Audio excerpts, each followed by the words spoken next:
Okay, I'm gonna go through this for you guys. My recording is gonna be a little bit longer than what I'm expecting.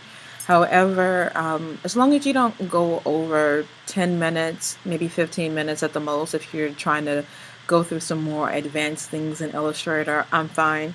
I just want you to make sure that you cover um, these basic things that I have here.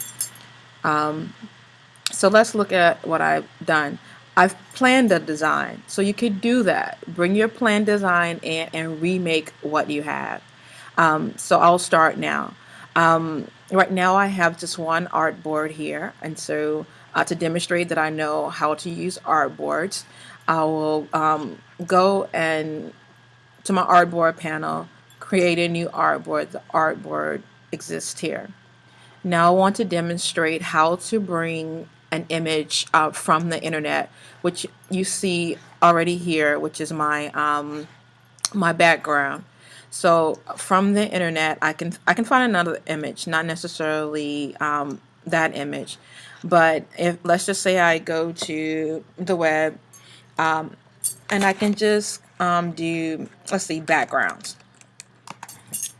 because I don't want you guys to go in and really do anything to distort the image. Just letting me know that you know how to get the image into Illustrator is just fine. All right, I think here's my image that I used here. If you notice, I used somewhat of a large image so it's not pixelated. And so you'll be giving me some of this kind of information too to let me know what you're talking about. So I go to view, pretty large image. I can simply click, hold, and drag the image to Illustrator. Now I notice I get this message that says that the current layer is locked, and so I would have to unlock the layer in order for artwork to go on a layer. So this gives me an opportunity to talk about layers. So here we are in my layers panel here. I have the instructions on a template layer. Here's the background I already have for this first artboard. So I am going to go to an unlocked a layer. Notice no lock icon here. The lock icon looks like this. And you can demonstrate for me. Let me know that you know how to turn it on, turn it off. Anytime a layer is locked, you'll notice that when you're trying to create any piece of art on the artboard, I will get the pencil with a line through it. And you are doing this same thing, talking about the application, letting me know that you know what Illustrator is about and what it does.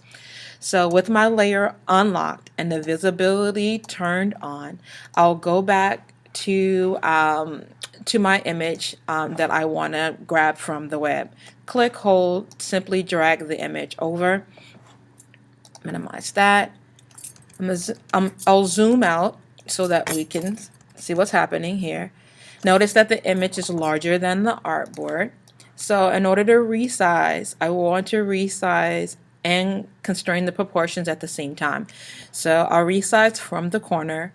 I'll hold my shift key as I click, hold, and drag. And if we notice, the image is smaller than my artboard in the height, but I want it to look like this image over here. So what I can do is I can make the image larger just so it fits over the canvas, and it may not be the same piece that shows. But if I notice, once I have the image selected, if I look in my control panel, I have this button that's called mask. What it does is it applies a clipping mask to the image. So once I click mask, I can come and edit the size of my image without distorting it, because what I'm doing is I am resizing the clipping mask. Alright, so there you have the clipping mask. Alright, so our the next thing that I'll be working with will be using the shape tool. Shape tools are here. There's several different shapes on here. I'll use the ellipse tool to create my circles. If I look in my my fill and stroke, notice that I have no fill, no stroke. Nothing appears when I have no fill, no stroke. Now something is there, but I have no fill, no stroke. So I'll apply a stroke, and the stroke is active when it's in the front. And so I'll choose a color for my stroke, and I want orange.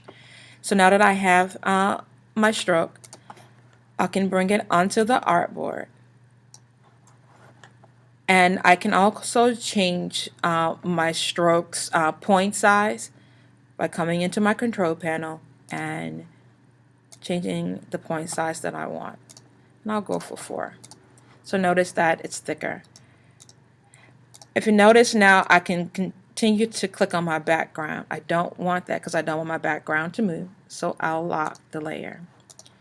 Then I can notice I have my circle on the wrong layer.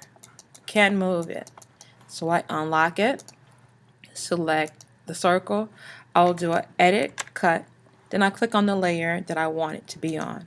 And then I'll do an edit, paste in place, and it goes back into the same place. You're doing, once again, the exact same thing, just explaining what you're doing to create the piece. And I'm not going to go through all of this, but what you'll end up doing is telling me everything that you do.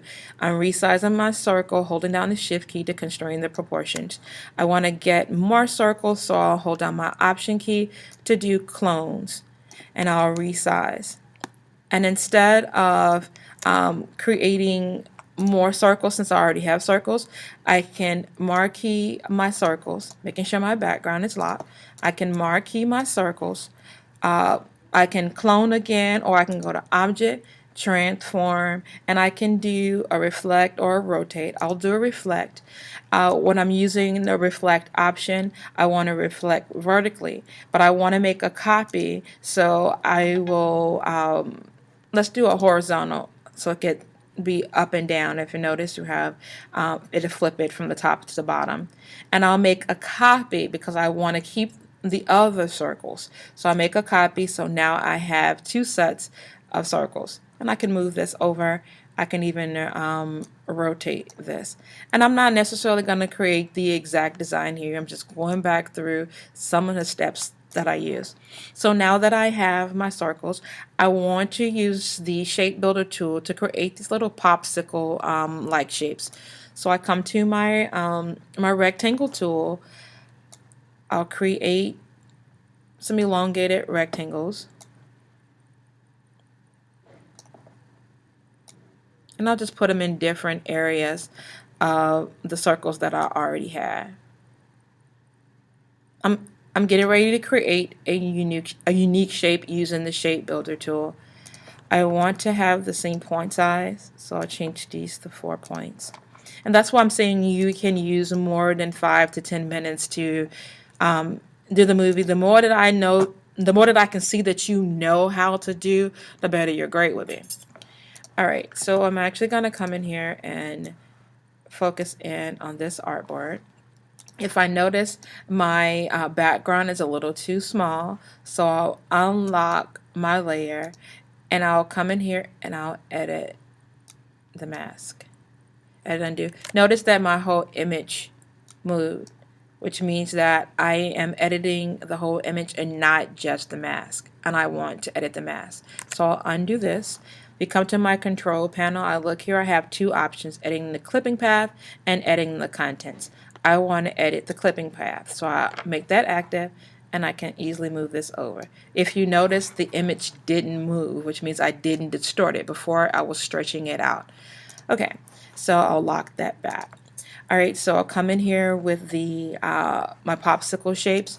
I want to marquee 2 shapes, and they have to be closed shapes because the shape builder does not recognize lines.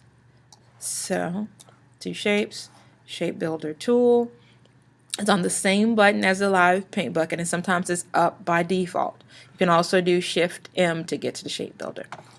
So I click, hold, and I drag. And if I notice, the highlighted area indicates the outline of what the shape is going to look like.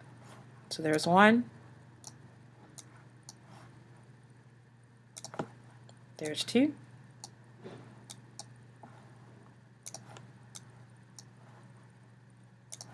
There's 3.